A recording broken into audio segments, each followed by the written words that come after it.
ही गोकुळची पिशवी आहे, ह्याच्यावर देखील पाश्चराइज्ड फुल क्रीम मिल्क लिहिलेलं आहे.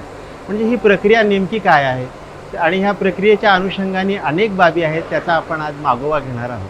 तर पाश्चरायझेशन ही जी प्रक्रिया आहे ती मुख्यत्वे करून दुधाची साठवणूक क्षमता म्हणजे कीपिंग क्वालिटी वाढविणे आणि दुधामधील हानिकारक जंतू जे आहेत, रोगकारक जे जंतू आहेत त्यांना नष्ट करणे, हे 2 हेतू ह्या पाश्चरायझेशन प्रक्रियेचे आहेत. तर ह्या प्रक्रियेमध्ये दुधाला एका ठराविक तापमानाला तापवलं जातं आणि त्यानंतर त्याला लगेच थंड केलं जातं.